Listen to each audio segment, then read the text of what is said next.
नमस्कार, समय संवाद में आपका स्वागत है। मैं हूँ सर्वेश कुमार सिंह। आज चर्चा करेंगे राजनीतिक यात्राओं की। उत्तर प्रदेश में एक बड़ी राजनीतिक यात्रा का आगमन होने जा रहा है। एक यात्रा कांग्रेस के पूर्व अध्यक्ष राहुल गांधी लेकर आ रहे हैं। बताया जा रहा है कि भारत जोड़ो यात्रा का सेकंड फेज वे शुरू करेंगे अगस्त के मध्य में, संभवतः 15 अगस्त से शुरू करेंगे और ये यात्रा गुजरात से शुरू होकर पूर्वोत्तर भारत तक जाएगी। इसका सबसे महत्वपूर्ण पक्ष ये है कि ये यात्रा 20 से 25 दिन तक उत्तर प्रदेश में रहेगी। इसी तरह की एक यात्रा अखिलेश यादव भी शुरू करने जा रहे हैं। बताया जा रहा है कि 9 अगस्त से वे यात्रा शुरू करेंगे, उनकी साइकिल यात्रा होगी और जयंत चौधरी भी इन यात्राओं में शामिल होंगे। अखिलेश यादव की यात्रा में या राहुल गांधी की यात्रा में, ऐसा अनुमान लगाया जा रहा है। राहुल गांधी की जो भारत जोड़ो यात्रा होगी उसमें ये भी कहा जा रहा है कि अखिलेश यादव और जयंत चौधरी दोनों की हिस्सेदारी होगी, दोनों उत्तर प्रदेश में साथ साथ चलेंगे। अखिलेश यादव की अपनी अलग भी यात्रा होगी और राहुल गांधी की यात्रा में भी वे सहभागी होंगे। ये यात्राएं 2024 के चुनाव के मद्देनजर है। 2024 के चुनाव में जीत की संभावना तलाशने के लिए और जीतने के लिए अपने रणनीति बनाने के तहत ये यात्राएं आयोजित की जा रही हैं। तो इन यात्राओं का कितना असर होगा, कितनी प्रभावी होंगी, नहीं होंगी, आज इस पर विश्लेषण करते हैं। पहले जो जान लेते हैं कि देश में यात्राओं का इतिहास क्या है। भारत में राजनीतिक यात्राओं का लंबा इतिहास है। स्वतंत्रता आंदोलन के दौरान, आज़ादी मिलने से पहले महात्मा गांधी ने भी एक यात्रा की थी जिसे दांडी मार्च कहा गया था। ये एक शांतिपूर्ण मार्च था। अंग्रेजों का ध्यान आकृष्ट करने के लिए, स्वदेशी की भावना को जागृत करने के लिए और स्वयं का भाव देश की जनता में जगाने के लिए ये सफल यात्रा महात्मा गांधी ने की थी। आज़ादी के बाद भी कई यात्राएं हुई, जिसमें चर्चित यात्रा पूर्व प्रधानमंत्री चंद्रशेखर की भी थी, जो उन्होंने पूरे भारत का भ्रमण करके की थी और उसको भारत यात्रा उसका नाम दिया गया था। ये भी एक सफल यात्रा थी जो 1983 में उन्होंने की थी। भारतीय जनता पार्टी के वरिष्ठ नेता लाल कृष्ण आडवाणी ने यात्रा की थी। सोमनाथ से अयोध्या तक वो यात्रा लेकर चले थे। ये 1990 की यात्रा थी, राम मंदिर का मुद्दा था। इससे जन जागरण हुआ और ये यात्रा बीच में ही अधूरी रही क्योंकि बिहार में तत्कालीन मुख्यमंत्री लालू प्रसाद यादव ने लाल कृष्ण आडवाणी को गिरफ्तार कर लिया। लेकिन यात्रा का असर हुआ और भारतीय जनता पार्टी को अप्रत्याशित सफलता 1991 के चुनाव में मिली, उसकी सीटें बढ़ी। दक्षिण भारत में एक राज्य ऐसा है, आंध्र प्रदेश। ये अविभाजित जब आंध्र प्रदेश था तब वहाँ राजनीति में नए नए आए फिल्म का एनटी रामाराव ने यात्रा निकाली थी। उसका चमत्कारिक असर हुआ था, वे सत्ता में आए और कई दशक तक फिर वो सत्ता में रहे। उसके बाद उनके दामाद और पूर्व मुख्यमंत्री चंद्रबाबू नायडू ने यात्रा की, वो भी सत्ता में लौटे। कांग्रेस के नेता वाईएसआर राजशेखर रेड्डी ने यात्रा की और सत्ता में लौटे।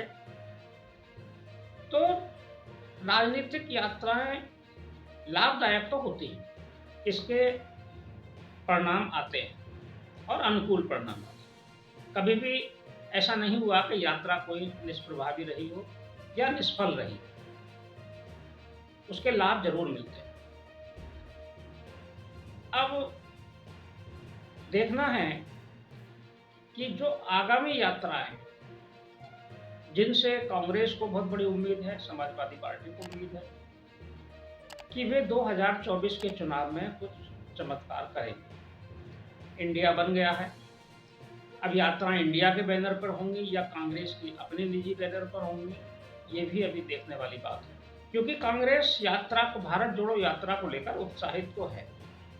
कांग्रेस का मानना है और प्रेक्षकों का भी ये मानना है कि भारत जोड़ो यात्रा एक, जिसको सत्तारूढ़ भारतीय जनता पार्टी ने एक तरह से कोई गंभीरता से नहीं लिया, और यहाँ तक कि उन्होंने मखौल उड़ाया राहुल गांधी का। लेकिन जब हिमाचल में पराजय हुई तब लोगों को लगा कि शायद हो सकता है ये यात्रा का असर हो, लेकिन लोगों ने कहा कि नहीं, हिमाचल में ऐसा नहीं है, एंटी इनकम्बेंसी के कारण भाजपा हारी है। भारतीय जनता पार्टी के लोगों ने कहा कि 1% वोट का अंतर था और यात्रा का कोई असर नहीं हुआ। लेकिन जब कर्नाटक का चुनाव भारतीय जनता पार्टी हारी तब लोगों को ये लगने लगा कि शायद ये भारत जोड़ो यात्रा का असर है। राहुल गांधी जनता तक पहुंचे और उनकी बात पहुंची, तब लोग मानने लगे कि नहीं, यात्रा का असर हुआ है। और होता ही है, लोकतंत्र में संवाद ही शक्ति है। जब संवाद होगा जनता का नेता के साथ, नेता जनता के दरबार में पहुंचेगा, जनता के दरवाजे पर पहुंचेगा, उसकी गली मोहल्ले में पहुंचेगा, उसकी सड़क पर पहुंचेगा और अपनी बात कहेगा, तो बात सुनेगी जरूर पब्लिक। उसमें हो सकता है कुछ लोग सहमत हों, कुछ लोग सहमत ना हों, लेकिन फिर भी एक सहानुभूति तो उपजती है कि भाई बड़ा नेता, राष्ट्रीय नेता हमारे बीच में आया है और अपनी बात कहे। तो अब जो ये दूसरी यात्रा होने वाली है, इसका फोकस पूरा उत्तर प्रदेश पर। ये बात सही है कि उत्तर प्रदेश ना तो कर्नाटक है और ना उत्तर प्रदेश हिमाचल प्रदेश है। उत्तर प्रदेश तो उत्तर प्रदेश है, सर्वाधिक सीटें हैं, 80 सीटों का प्रदेश है और यहाँ मुख्यमंत्री योगी आदित्यनाथ का राज है, उनकी एक अपनी छवि है, उनकी दृढ़ इच्छा शक्ति है। अब देखना ये होगा कि कांग्रेस क्या उत्तर प्रदेश में भी कोई चमत्कार की उम्मीद लगाकर बैठी है और वो उसमें सफल होती है। अखिलेश यादव क्या करते हैं। तो जो ये भारत जोड़ो यात्रा 2 का चरण और अखिलेश यादव की साइकिल यात्रा, ये इस बात पर निर्भर करेगी सफलता कि ये जनता के बीच मुद्दे क्या लेकर जाते हैं, क्या इनके पास मुद्दे हैं और कैसे ये अपनी बात जनता तक पहुंचाते हैं। आमतौर से कहा जा रहा है कि महंगाई, बेरोजगारी और देश के विभिन्न राज्यों में हिंसा की घटनाएं, ये इनका मुद्दा हो। अखिलेश यादव ने कहा है कि वो जातीय जनगणना के मुद्दे को लेकर जाए, लेकिन क्या जातीय जनगणना का मुद्दा ऐसा है कि पूरे प्रदेश में या पूरे देश में एक जन आंदोलन खड़ा कर सके और इसे वोट में परिवर्तित कर सके भावना को। और जातीय जनगणना से जो लोग प्रभावित हैं, जो लोग मांग कर रहे हैं, वो विशेष रूप से ओबीसी वर्ग है। अनुसूचित जाति पर बहुत ज़्यादा जातीय जनगणना का कोई असर नहीं होने वाला है, क्योंकि उनको 27% आरक्षण मिला हुआ है, जितना उनका अनुपात है। ओबीसी जातियां जरूर ये कहती हैं कि हमारा अनुपात ज़्यादा है लेकिन आरक्षण कम है, लेकिन ओबीसी जातियां कितनी अखिलेश यादव के साथ हैं और कितनी कांग्रेस के साथ हैं। अधिकांश ओबीसी जातियों पर तो भारतीय जनता पार्टी का कब्जा है। जो बची हैं जातियां, उनमें भी सेंध लगा रही है भारतीय जनता पार्टी। तो ओबीसी आरक्षण का मुद्दा या जनगणना, जातीय जनगणना का मुद्दा ऐसा नहीं है कि ये बहुत असरकारी हो। महंगाई, बेरोजगारी का मुद्दा ये शाश्वत मुद्दा रहा है, हर चुनाव में आता है। महंगाई, जो पार्टी विपक्ष में होती है वो कहती है बहुत महंगाई है। महंगाई तो बढ़ती ही है, जब आय बढ़ रही है तो महंगाई भी बढ़ रही है। लोगों की परचेजिंग पावर बढ़ती है तभी महंगाई बढ़ती है। अब महंगाई के कोई पक्षधर नहीं है, लेकिन ये बात भी सही है कि जब लोग ज़्यादा खरीदारी करते हैं तब महंगाई बढ़ती है और जब लोगों के पास पैसा नहीं होता है खरीदने के लिए तब मंदी आती है। लेकिन ये मुद्दा ऐसा नहीं है कि देश में एक साथ ये बहुत असर छोड़ पाए, क्योंकि भारतीय जनता पार्टी के पास इन सब बातों का जवाब है। और जो दूसरी सबसे बड़ी बात है, जिस मुद्दे को अभी गंभीरता से एनडीए के नेता नहीं ले रहे, वो है कि इनका मुकाबला कौन है, मुकाबले में कौन है, नेता कौन है इनका, प्रधानमंत्री का दावेदार कौन होगा इंडिया की तरफ से। जो इंडिया गठबंधन है, इसका प्रधानमंत्री का दावेदार कौन है। एनडीए का तो स्पष्ट है कि नरेंद्र मोदी है, तो मुकाबला तो नरेंद्र मोदी से है, एक पॉलिटिकल ब्रांड से मुकाबला है। आखिर इनके पास कौन, इन्हें अपना कोई नेता चुनना पड़ेगा, सामने खड़ा करना पड़ेगा कि अगर इंडिया चुनाव में आने की बात, चुनाव के बाद सत्ता में आने की बात करेगा तो प्रधानमंत्री कौन, ये जनता जानना चाहेगी। क्योंकि एक वोटिंग जो है उसका एक ट्रेंड ये भी होता है कि जहां पार्टी का कमिटेड वोट होता है वहीं फ्लोटिंग वोट भी होता है। फ्लोटिंग वोट इस बात पर निर्भर करता है कि हमारा नेतृत्व कौन करने जा रहा है। ये तो भाजपा के पक्ष में है। अभी ये कोई कैंडिडेट प्रधानमंत्री का घोषित करने की स्थिति में है नहीं। 26 दल 18 जुलाई को जरूर जुटे थे, लेकिन इन्होंने कार्यक्रम तय करने की बात की, एक समन्वय समिति बनाने की बात की, लेकिन प्रधानमंत्री पद के दावेदार पर कोई बात नहीं। और ये आसान भी नहीं, क्योंकि वहाँ सारे लोग प्रधानमंत्री पद के दावेदार, चाहे वो नीतीश कुमार हो, ममता बनर्जी हो, या कांग्रेस की तरफ से राहुल गांधी हो, या मल्लिकार्जुन खड़गे हों, या शरद पवार हों। सारे लोगों के मन में प्रधानमंत्री बनने की इच्छा है, सब प्रधानमंत्री का सपना संजोए हुए, और यहाँ स्थिति स्पष्ट है।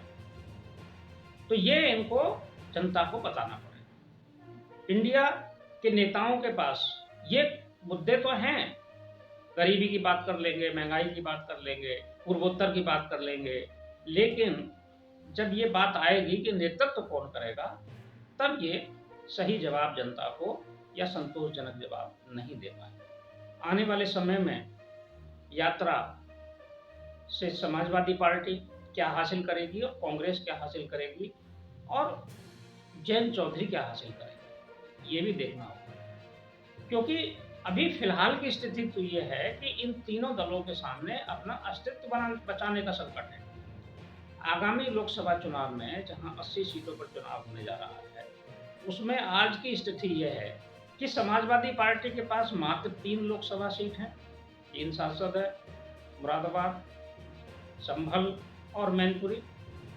इन्होंने पिछले लोकसभा चुनाव में 5 सीटें जीती थी, जिसमें से 2 उपचुनाव में भारतीय जनता पार्टी ने जीत ली, आजमगढ़ और रामपुर। कांग्रेस की स्थिति यह है कि उसके पास मात्र 1 लोकसभा सीट है, रायबरेली, उसे 1 से आगे बढ़ना है। समाजवादी पार्टी को 3 से आगे बढ़ना है। और राष्ट्रीय लोकदल की स्थिति तो यह है कि उसके पास कोई सीट नहीं है, शून्य पर है। और वो इसी चुनाव में 2019 में ही नहीं, वो 2014 में भी शून्य थी। दोनों चुनाव में पिता पुत्र दोनों चुनाव हार गए थे। तो लोकदल को अपना उपस्थिति दर्ज करानी है, 0 से आगे बढ़ना है। कांग्रेस को 1 से आगे बढ़ना है। कांग्रेस तो 2019 के चुनाव में अमेठी का चुनाव हार गई, जहां से राहुल गांधी चुनाव लड़ते हैं। तो पहले अमेठी जीतने की रणनीति बनानी पड़ेगी, ताकि एक हवा बने कि परंपरागत कम से कम रायबरेली और अमेठी तो इनका है। एक माहौल बिगड़ा कांग्रेस का कि वो तो अमेठी नहीं जीत पाई। और अखिलेश यादव, कहा जाता था कि आजमगढ़ अजय है समाजवादी पार्टी, भारतीय जनता पार्टी ने उसे भी जीत लिया। रामपुर कहा जाता था कि अजय है समाजवादी पार्टी, कोई नहीं हरा सकता समाजवादी पार्टी, तो भारतीय जनता पार्टी ने तो रामपुर भी जीत लिया। तो अब ये कितना परफॉर्मेंस कर पाएंगे, कितना अच्छा परफॉर्मेंस कर पाएंगे, कितनी सीटें बढ़ा पाएंगे, ये सबसे महत्वपूर्ण है। उत्तर प्रदेश में चुनौती आसान नहीं है विपक्षी दलों की। इस गलतफहमी में ना रहें कि ये कर्नाटक है और ये हिमाचल है, ये उत्तर प्रदेश है।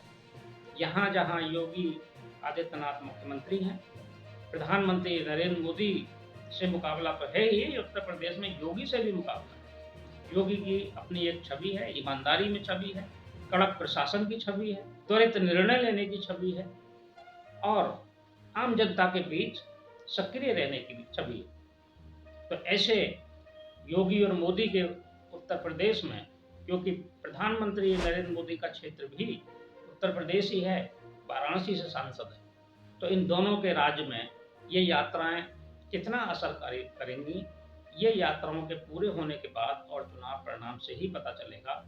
लेकिन अच्छा है, लोकतंत्र में जनता के बीच नेता आए, जनता से संवाद करे, ये मजबूत लोकतंत्र के लिए और अच्छे लोकतंत्र के हित में ही है। सबको यात्रा करनी चाहिए, सबको जनता के बीच जाना चाहिए। भारतीय जनता पार्टी के नेताओं को भी जाना चाहिए। भारतीय जनता पार्टी के नेता जा भी रहे हैं, यात्रा तो नहीं की, लेकिन भारतीय जनता पार्टी ने पिछले कम से कम 1 साल में पूरे प्रदेश को जन जागरण की दृष्टि से, जनसंपर्क की दृष्टि से मत दिया है। अभी लगभग 1.5 महीने का एक विशेष अभियान चलाया था भारतीय जनता पार्टी ने। 1 जून से 19 जुलाई तक इनका अभियान चला, महाजन संपर्क अभियान। इस अभियान में मेरा बूथ सबसे मजबूत, टिफिन बैठकें, जनसंपर्क, जनसंवाद, पत्रकार वार्ताएं, सभी तरह के कार्यक्रम इन्होंने किए और बूथ लेवल तक पहुंचे। अब समाजवादी पार्टी और कांग्रेस ने देरी से कदम उठाया है, लेकिन ये भी जनता के बीच में आने के लिए तत्पर हो गए। देखिए क्या परिणाम आता है और इनकी आशा आकांक्षा के अनुरूप यात्राएं सफल होती हैं कि नहीं होती हैं।